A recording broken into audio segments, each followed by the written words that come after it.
20% of the world's oil, 20% of its liquefied natural gas. Every month, roughly 3,000 vessels once threaded through one of the narrowest, most heavily trafficked corridors on Earth, carrying the fuel that keeps factories running in Shanghai, homes warm in Berlin, and cars moving in Los Angeles. Then, within days, it nearly stopped. Crude oil shipments through the Strait of Hormuz fell by 95%. Liquefied natural gas shipments fell by 99%.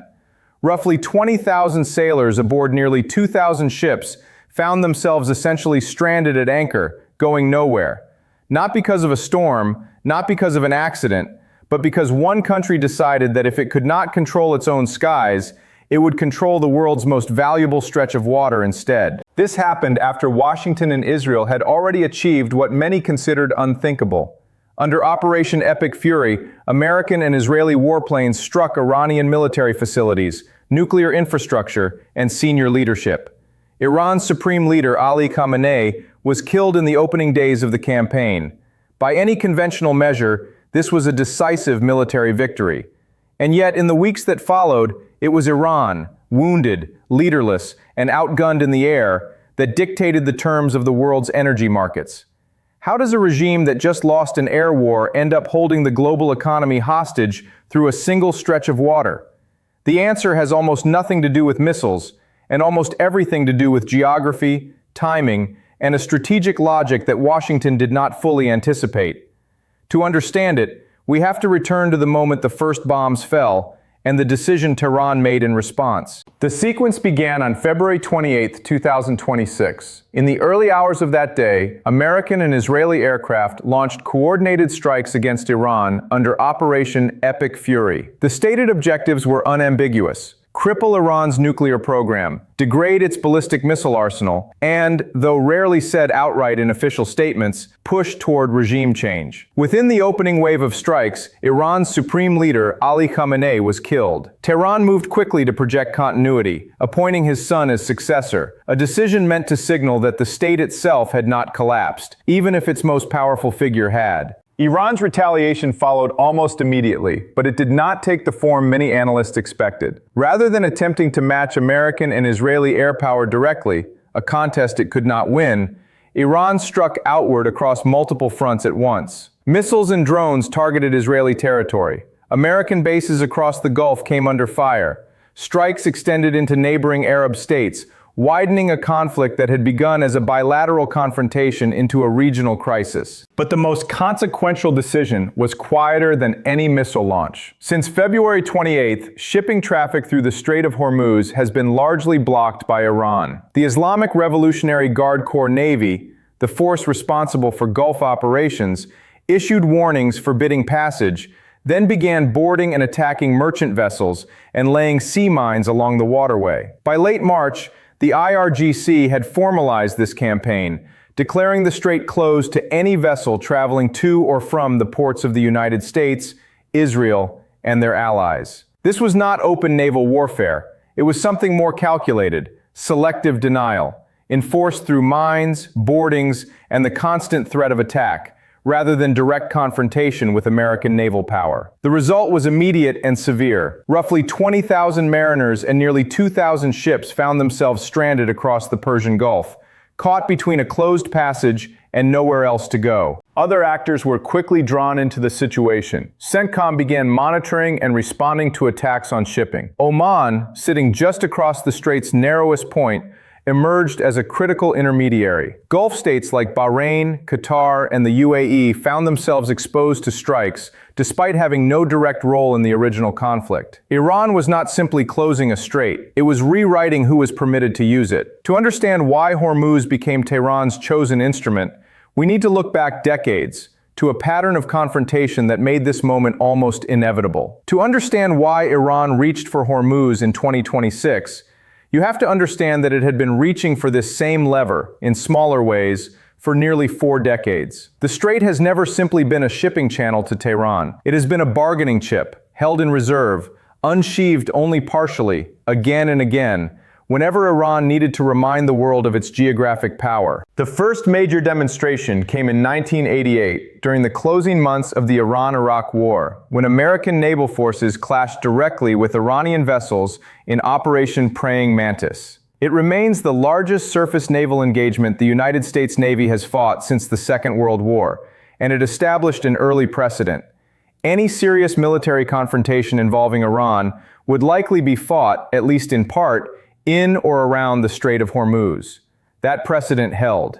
Between 2011 and 2012, as international sanctions tightened over Iran's nuclear program, Tehran repeatedly threatened to close the strait entirely, using the threat itself as diplomatic leverage without ever fully committing to the act. A similar pattern resurfaced in 2019, amid tanker seizures and rising tensions with Washington. In each case, Iran demonstrated capability and intent, then stopped short of full closure, preserving both its leverage and its deniability. The more immediate precursor came in June 2025, when a conflict involving Iran, Israel, and the United States erupted following the collapse of nuclear negotiations in Geneva. That confrontation ended without a decisive resolution, but it left behind unresolved grievances on all sides, and crucially, functioned as a dress rehearsal for what followed. Iran emerged from it convinced that direct military confrontation with the United States and Israel was unwinnable in the air,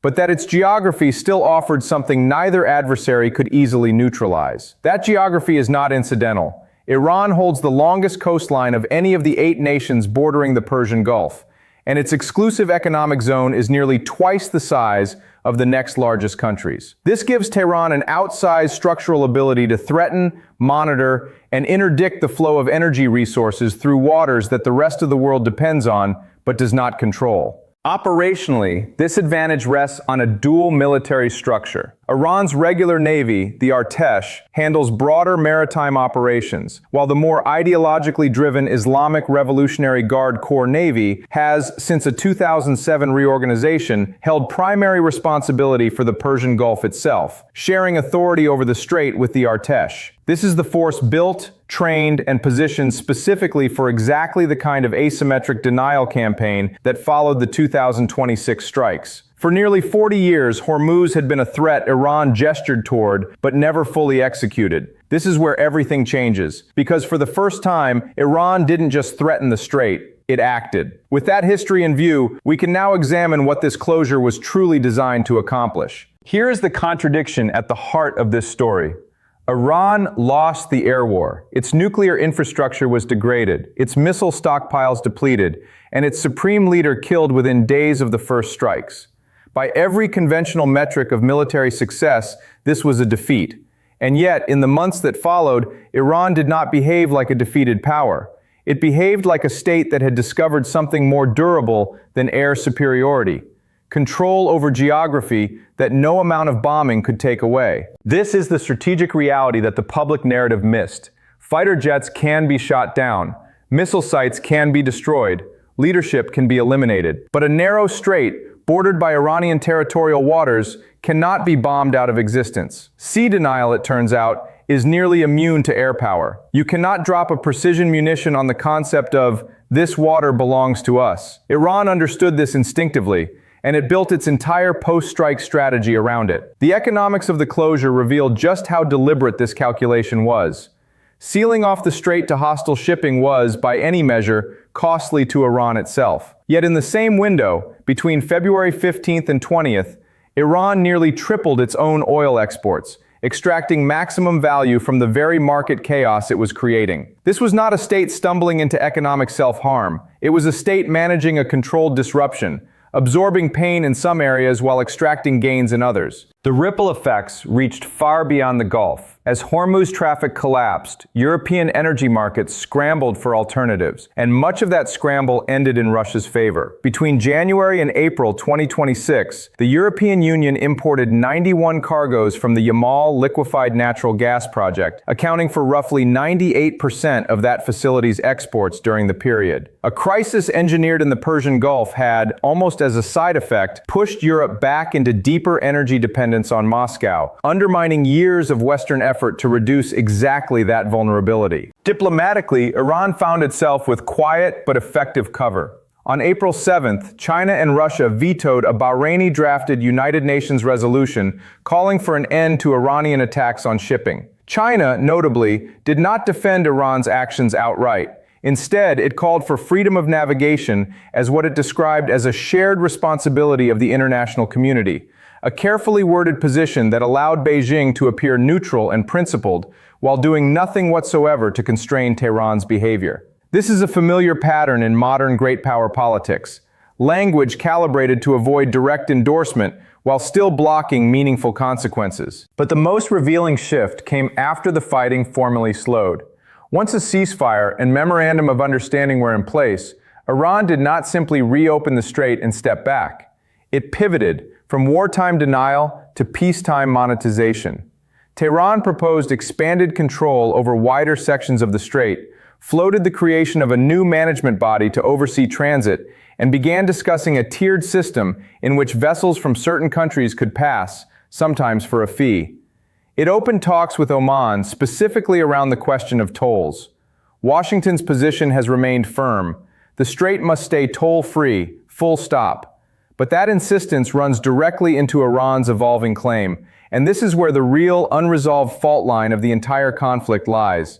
Not in the ceasefire lines, not in the nuclear inspections, in the question of who has the authority to charge for passage through international waters that happen to sit beside Iranian shores. This is the detail that most coverage of the crisis has underestimated.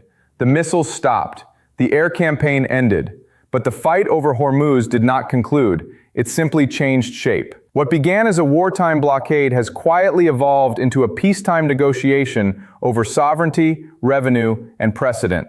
One that could outlast the war itself by years. The real fight isn't over the strait's traffic anymore. It's over who gets to charge admission. And as we'll see next, the consequences of that fight extend well beyond the Gulf, reaching into alliances, energy markets, and the credibility of the ceasefire itself. The headlines called it a ceasefire.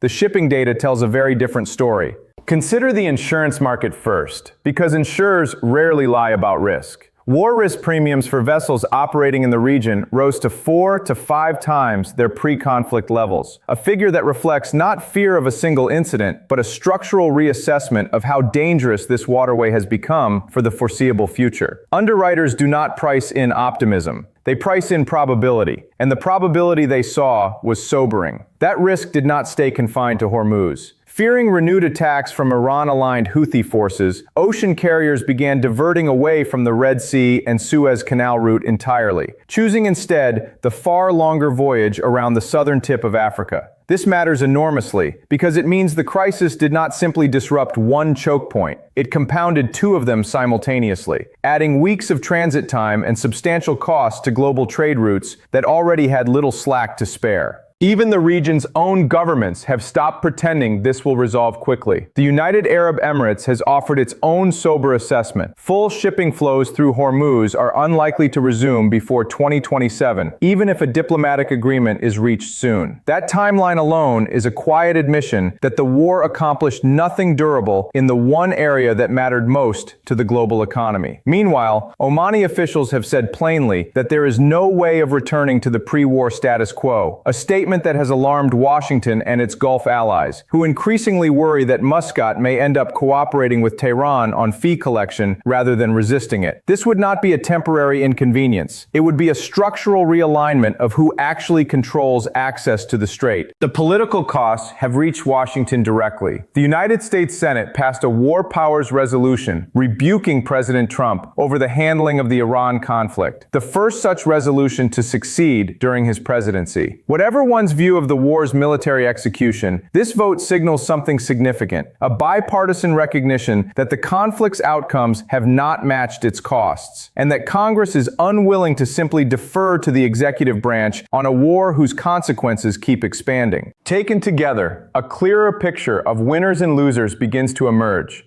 one that looks nothing like the initial framing of a decisive American and Israeli victory. Iran has gained leverage and a plausible path to sustained revenue from the strait. Russia has gained a reopened, highly lucrative European energy market. Gulf shippers and consumers worldwide are absorbing higher costs with no clear end date. And Washington, despite a tactically successful air campaign, is watching its deterrence credibility erode in the one currency that matters most in geopolitics. Whether allies and adversaries alike still believe American power translates into lasting strategic outcomes.